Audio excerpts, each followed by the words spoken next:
We're a week into August, and that means that I've now had the allotment, plot 36, for just over 6 months now. So it's about time that I did another plot tour and showed you everything that I've got going on, how it's going.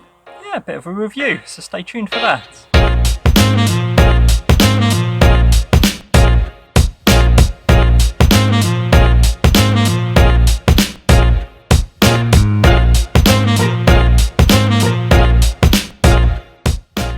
Hello there, thanks so much for tuning in. So I'm Tim, here at My Carbon Coach, channel all about allotment life, sustainability, eco-living, all of that good stuff.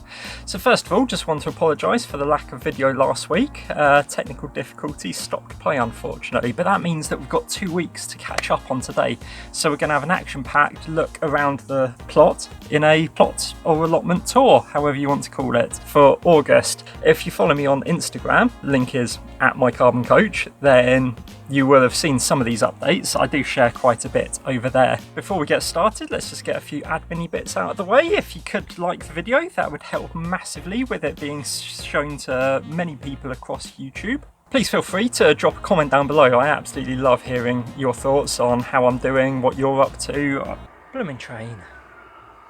GWR, man. Wouldn't mind it if we had some exciting trains going past, like some old steam engines and stuff. Right, so where was I? Dropping comments down below. Feel free to do so.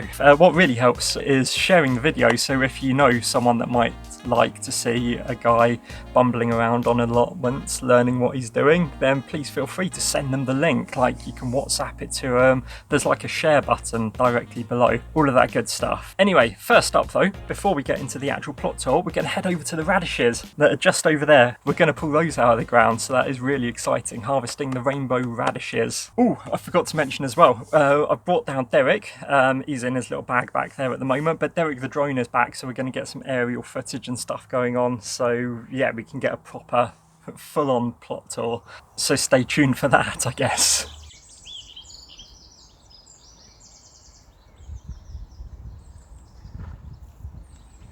Right, so radish pulling time. So I'm sitting on the ground. Yeah, it's time to start pulling these out. So let's just reposition the camera so that you get a better shot of what's going on here.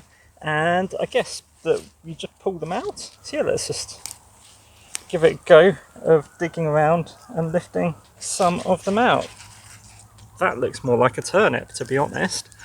Don't think that that looks particularly radish shaped, but it might very well be. So there's one. That one's a very thin one. That almost looks like it's a parsnip to me.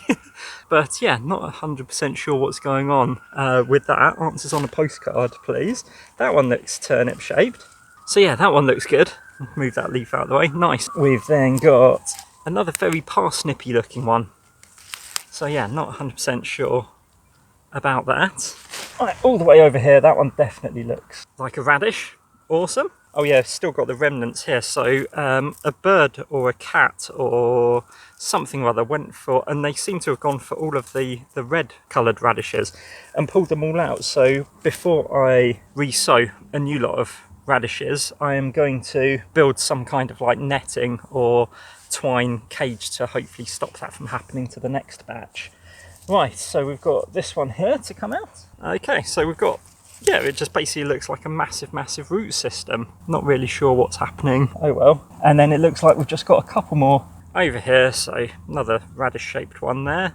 Nice. And then another parsnip shaped one there as well. Okay, so don't really know what happened to the radishes. They were meant to be rainbow radishes, but we got 3 white ones, pale yellowy white ones. Then lots and lots of ones that look like parsnips. So yeah, I'll have to wait and see what that's all about. I'm just hiding in the shed. I don't know if you can hear it. But yeah, it started raining. It's meant to be scorching hot summer weather for today and over the weekend, ready for the F1 for the Grand Prix. Don't know if any of you are Grand Prix fans as well. Let me know down below. I know it's really weird. Environmentalists loving like ridiculously fast, high performance motor cars. Anyway, rain is stopping play just after I pulled out the radishes and I'd just sown in some new lots of radish. And there goes another train. It's all going wrong today. Unbelievable. The rain has stopped, so yeah, no need to abandon ship for the day. So we're going to start off the plot tour. The entrance to the plot is still looking pretty good, lots of daisies. We've got some red poppies have come through, but the rest of the wildflowers are all sort of really dying off. You can see it's kind of all dry and dead, and a lot of the poppies are ready for taking seeds out. I need to check to see whether... Oh yeah, there is a gigantic chard, I believe it is. Probably gone to seed, but yeah, just had a gigantic chard in the middle of the wildflowers, so that's interesting. Still got the blue ones, cornflowers, more than likely, are still in bloom, but everything else is dying off. So I don't know whether to just cut it back and leave it on the ground to mulch itself, or if I just need to leave them as they are and they'll come back to life next year. We'll need to read up on that. So we're going to skim past the shed. It's just a dumping ground in there at the moment. Coming round the side, we have got Monty, the chocolate mint. He's looking alright. I do need to give him a bit of a water, but I have been regularly chopping leaves off of him to put into water. Then got Sally Strawberry Mint, who is currently got absolutely gorgeous flowers on. And those are absolutely stunning. She's doing really well as well. There's nothing going on in the grow house at all at the moment. I emptied it out, whacked all of my failed sort of herb growing attempts over in the compost bin, and then heading around the back of the shed. Not a lot around here, but just for the sake of completeness. Yeah, got some cardboard down here just to, yeah, keep the weeds under control. But I did just notice as I was around here earlier, under here I've got some very interesting looking fungus and mushrooms. There's also some vineweed, but yeah, got some interesting fungus down there. So I don't know if that's going to pose a problem or not, but at the moment I'm happy to just leave that to carry on. Over here we've got some kind of monstrous bush. I've just been putting clippings on top of it at the moment. So this is the side of the shed that you very rarely see. Hence it's pretty much unpainted. Really need to figure out what I'm going to do with this, but this is still to do at the moment because it's out of sight, out of mind. But I just need to dig it out really and put down a layer so that it's stopping so many of the weeds coming through. So that's this side, and then need to figure out what to do with this lean-to bit because that could be really useful. My father-in-law suggested that I put some wood underneath those, so then I've got little sort of like square planter trays. So I thought that sounded like a really good idea. Might give that a go one day in the future.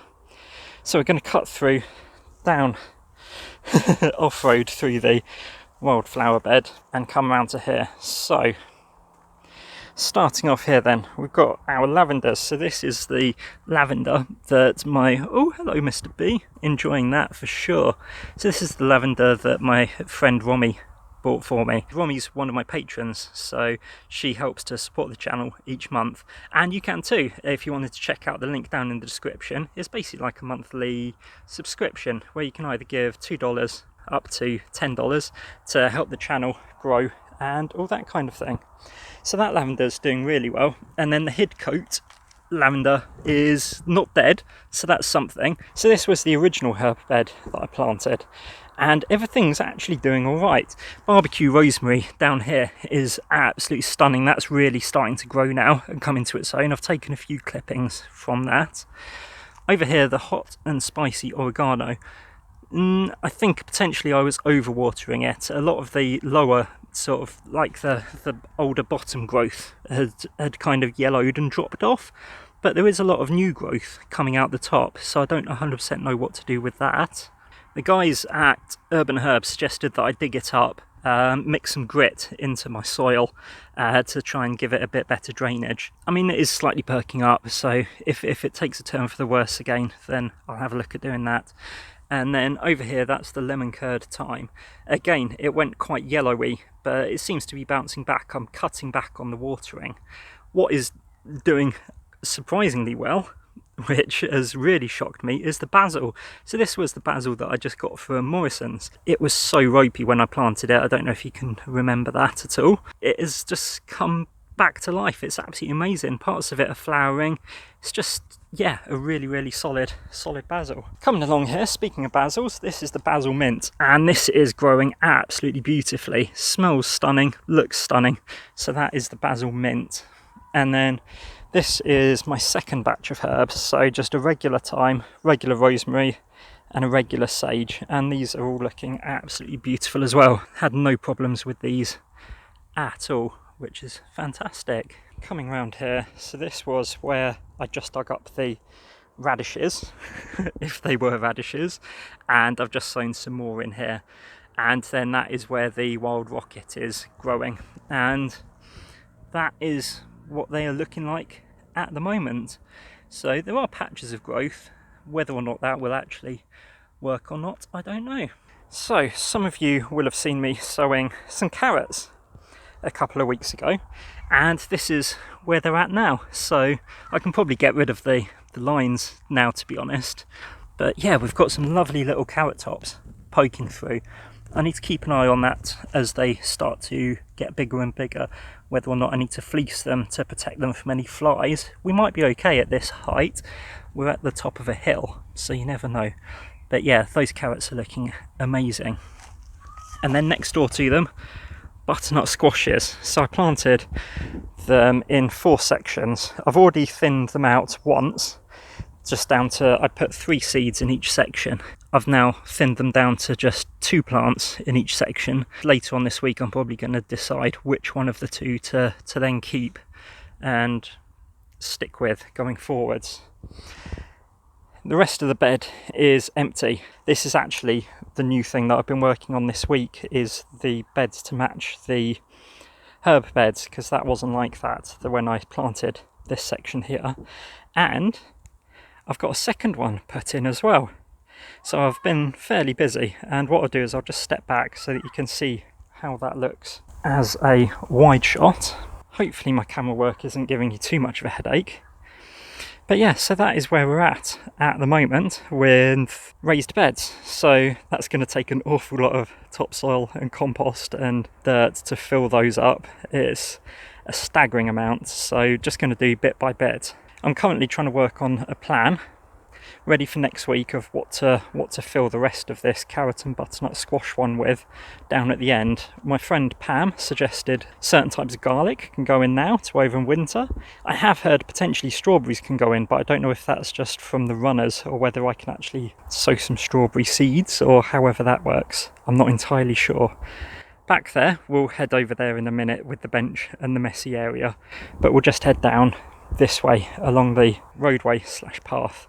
So I've just moved this tarpaulin over. This was where my potatoes were growing, so all of the soil that my potatoes were grown in has been moved over to there just to fill some of that in, and I've moved this tarpaulin over ready to start digging out this next section, and that's going to be ready for the 3rd bed. So this year really is sort of a solid get the infrastructure in and try and do some planting as and where I can. Now, whilst I was digging out this one here, you might remember that this section here was actually a giant pond, and I've managed to fill it in, but the pond was surrounded by rose bushes.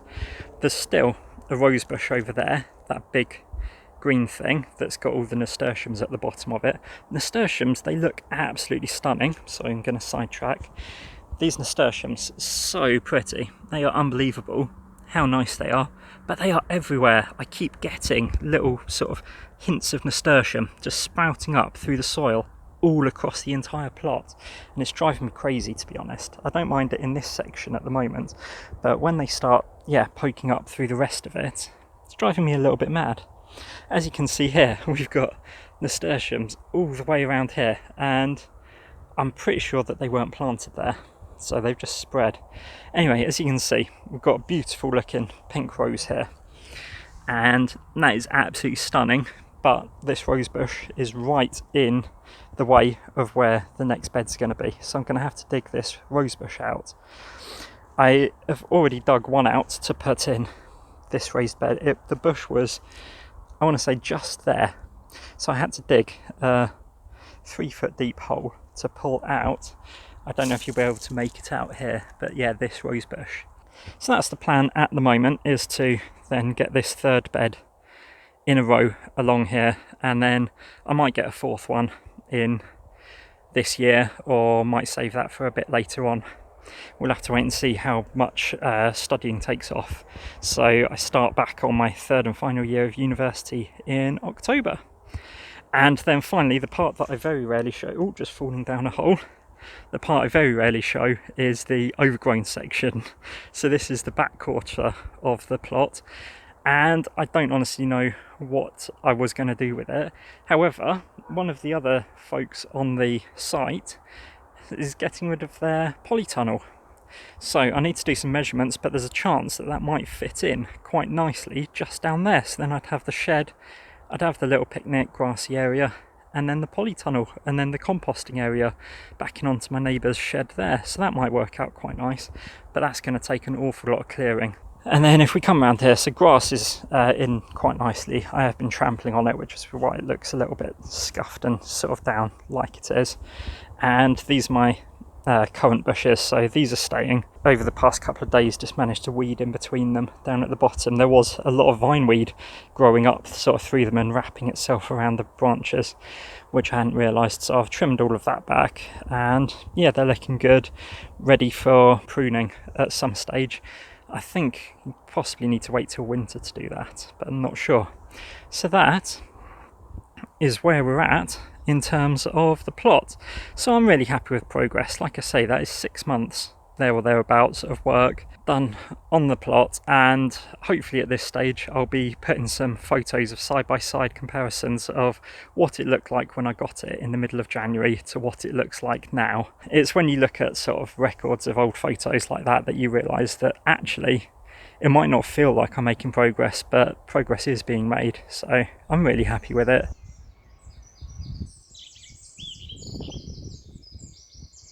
So that was the tour of the allotment for August after about six and a half months worth of work of having it. So I'm really pleased with progress. I think it's looking really good. One definite good thing to have come out of lockdown and being furloughed from work. So I've got maybe 3 weeks left of furlough, and then where I work is reopening at the start of September. So that's going to be really nice to get back to work. So that's it for the week. I'm going to sign off there. So take care of yourselves. I'll see you next week for sowing and planting August's seeds and crops when I decide what I'm actually going to be doing. But until then, take care of yourselves, take care of your plots, and have a fantastic week. See you.